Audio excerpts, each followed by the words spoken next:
Hi dear friends, അസ്സലാമു അലൈക്കും. എല്ലാവർക്കും ഷിഫൂസ് കിച്ചൻ ടൂറിലേക്ക് സ്വാഗതം. ഇന്ന് ഞാൻ വന്നിട്ടുള്ളത് ടേസ്റ്റി ആയിട്ടുള്ള ഒരു ഷേക്കിൻ്റെ റെസിപ്പി ആയിട്ടാണ്. നമ്മൾ ബിസ്ക്കറ്റ് വെച്ചിട്ടാണ് ഈ ഷേക്ക് റെഡിയാക്കുന്നത്. നമുക്ക് സിമ്പിളായിട്ട് റെഡിയാക്കാൻ പറ്റുന്നതാണ്. അപ്പോൾ അതിന് വേണ്ടിയിട്ട് ഞാൻ ഒരു പേക്ക് പാലെടുത്തിട്ടുണ്ട്, പിന്നെ മാരിഗോൾഡിൻ്റെ ബിസ്ക്കറ്റ് എടുത്തിട്ടുണ്ട്, ആവശ്യത്തിനുള്ള പഞ്ചസാര. പാല് നല്ലതുപോലെ തണുപ്പിച്ചെടുത്തിട്ടുള്ള പാലാണ്.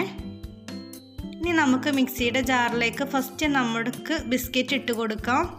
ഞാനിപ്പോൾ ഇതിലേക്ക് 10 ബിസ്ക്കറ്റാണ് ഇട്ട് കൊടുക്കുന്നത്. ബിസ്ക്കറ്റൊക്കെ നമ്മുടെ ഇഷ്ടത്തിനനുസരിച്ചിട്ട് ഇട്ട് കൊടുക്കാം. ഇനി നമുക്ക് ആവശ്യത്തിനുള്ള പഞ്ചസാര ചേർത്ത് കൊടുക്കാം. ഇനി നമുക്ക് പാലൊഴിച്ച് കൊടുക്കാം. നല്ല തണുത്ത പാൽ തന്നെ എടുക്കണം, അത് നമ്മൾ പ്രത്യേകം ശ്രദ്ധിക്കണം.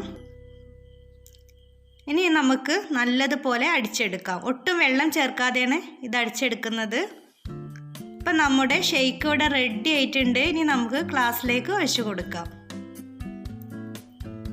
അപ്പം നമുക്ക് സിമ്പിളായിട്ട് റെഡിയാക്കാൻ പറ്റിയ ടേസ്റ്റി ആയിട്ടുള്ള നമ്മുടെ ബിസ്ക്കറ്റ് ഷേക്ക് ഇവിടെ റെഡി ആയിട്ടുണ്ട്. അപ്പോൾ നിങ്ങളെല്ലാവരും ഇതുപോലെ ട്രൈ ചെയ്ത് നോക്കണം. നല്ല ടേസ്റ്റാണ്. അപ്പോൾ എൻ്റെ ഈ ചാനൽ ആദ്യമായിട്ട് കാണുന്നവർ നിങ്ങൾക്ക് ഇഷ്ടപ്പെടുകയാണെങ്കിൽ സബ്സ്ക്രൈബ് ചെയ്യണം, ലൈക്ക് ചെയ്യണം, ഷെയർ ചെയ്യണം. പിന്നെ ബെൽ ബട്ടൺ എനേബിൾ ചെയ്യാൻ മറക്കരുത്. പിന്നെ ജ്യൂസ് ഒഴിച്ചിട്ടുള്ള ഗ്ലാസ് ഞാൻ ചോക്ലേറ്റ് സിറപ്പ് വെച്ചിട്ടൊന്ന് ഡെക്കറേഷൻ ചെയ്തതാണ്. അതൊട്ടും നിർബന്ധമില്ല, ഒരു ഭംഗിക്ക് വേണ്ടി മാത്രം ചെയ്തതാണ്. അപ്പോൾ ഇൻഷാ അല്ലാഹ് ഞാൻ വേറൊരു വീഡിയോസായിട്ട് വീണ്ടും വരാം. ഓക്കേ.